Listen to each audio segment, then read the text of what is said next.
Hey guys, welcome back to another Dragon Ball FighterZ video. Today I want to share with you guys my top 10 DLC character picks for Season 4. In the comments down below, let me know who you'd like to see in Season 4 as DLC. Now I'm giving myself 10 because I feel like there's a lot of characters Dragon Ball FighterZ still has to choose from that are still really great options. So by all means, in the comments, feel free to put down whoever you want to see in the game, no matter how ridiculous it may seem. And don't forget, if you guys enjoyed today's video, remember to hit the like button, it helps out a bunch, and subscribe if you haven't already. So starting off with number 10, we gotta throw Bojack in here, man. Bojack was a really sick character, and although he may not have been necessarily canon, he didn't really get fleshed out all that much, he still had a massive impact on Gohan during the movie. And it allowed for one of the dopest scenes for Teen Gohan back then. Not to mention the fact, I do like the way they represented him in Xenoverse, and not that they would have to give him all the same moves necessarily, but I think it'd be cool if he had a move where he would shoot a beam and then teleport like he does in Xenoverse. Number 9, we got Pycon. This guy's got one of the most unique movesets out of everyone in Dragon Ball, and I think Arxis would do a phenomenal job animating this and making it really look gorgeous. When thinking about DLC characters, I also like to consider what dialogue they might have with already existing people in the roster.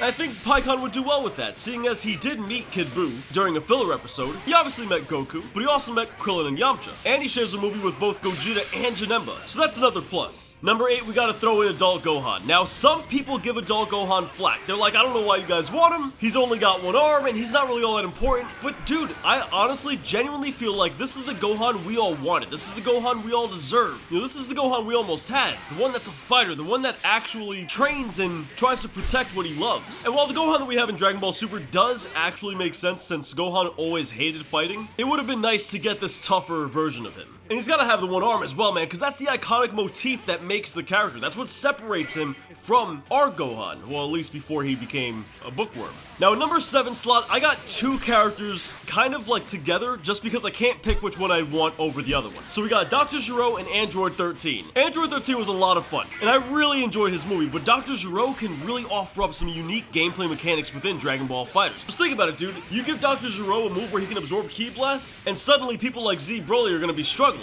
If someone's trying to zone you out with Ki Blasts or beams, Dr. Gero would take up a stance, absorb the Ki Blasts, gain meter as a result of that, and now all you've done is just make him more dangerous. Add on top of that a bunch of mobility moves, and you got yourself a potentially really difficult character to deal with. I think he can make for an awesome character in the game, to be honest. Number 6, we got Bergamo, and pretty much for the same reason. This is another character that's super unique and can really offer up some interesting gameplay mechanics for the developers to mess around with. Could you imagine if they added a mechanic where Bergamo can swap places with the other guys? That would be nuts if he could automatically change his moveset and all that. Tell me that wouldn't be sick. And if the move was fast enough, then he might be able to even combo into things from one character to another. Dude, that is way too... I realize it's unlikely. It's a lot to balance, right? I get that. But a man can dream. And even if they don't go their route, even if they make it more like a Ginyu, Android 18, something like that, where they can call somebody in just for a little attack, that would still be really sick. And before, people used to say, I don't know how they would go ahead and do Bergamo getting large. Well, now they have the grade 8 for Super Baby 2s, so they can enter a cinematic much like that for Bergamo's level 3. Now, number 5, I got one of my favorite villains of all time who's super underrated, and that's Dabura. I know Dabura got disposed of real quick. I know he wasn't all that strong relative, to the saga he was in, but tell me this dude wasn't sick. You can't even deny when the Z Fighters rolled up on Babidi and Dabura swooped in real quick and killed off Kibito and began spitting on people. That was a heart-dropping moment in the series. Plus the dialogue options with the Z Fighters, as well as Buu himself, and even Kid Buu if he really wanted to, that'd be dope, man. That would be sick. And even Android 21, because he can make an offhand comment about how she does look similar to Buu, and what did Babidi do? As of course, Dabura wouldn't have known that Android 21 didn't come from Babidi. Number 4, we got Toppo God of Destruction,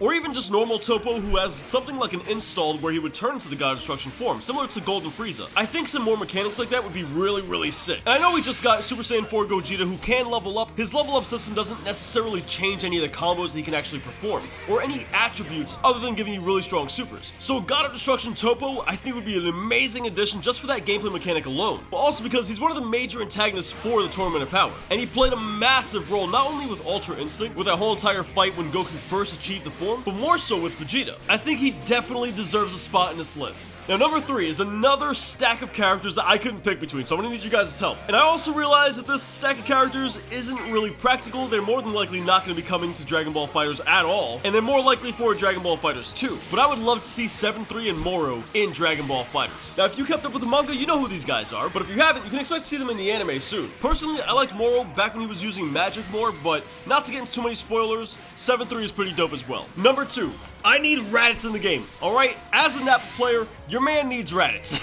I gotta have the Saiyan homies rocking together. I would do everything in my power to main this character. And plus, dude, people discredit this man too much. Like, he's the whole reason why we have Dragon Ball Z in the first place. He's the reason why Goku being a Saiyan from outer space is even relevant at all, because him being a Saiyan didn't really play all that much of a role other than him turning into a great ape occasionally. And then after they chopped off his tail, it was like, alright, it didn't really, once again, play much of a role. And it was because of Raditz that we went back to his Saiyan heritage and we got all of that history, all of that lore back into the series, and then from there on they carried that Saiyan heritage throughout the entire series. So I think he's really pivotal in the story. And number one, we have another duo of characters that I can't pick between, and that's Omega Shenron, because he got screwed out of Season 3, but more so, and that's because I love this guy, Super Buu. Super Buu is one of my favorite antagonists. Now personally, I like Evil Buu more, but with Super Buu, you have a lot of really dope things they could do. You know, give Super Buu his base form where he's really dope, he's got an amazing moveset, but then let him absorb Gotenks, Piccolo, or Gohan in order to have access to a couple of different things that he didn't have access to before. Or if that proves to be a big challenge for the developers, then they can at least make the absorption kind of like Android 21's, where, you know, he absorbs aliens, humans, Saiyan, and androids. And each one of those gives him different kinds of attributes. And instead, if he uses a level 3 on Piccolo, Gotenks, or Gohan, it would be some kind of special cinematic, the same way Piccolo gets in on the volleyball with Gotenks, and Goku gets in with the Kamehameha with Gohan. I think that would be dope. But dudes, that's my list of characters I'd love to see in Season 4.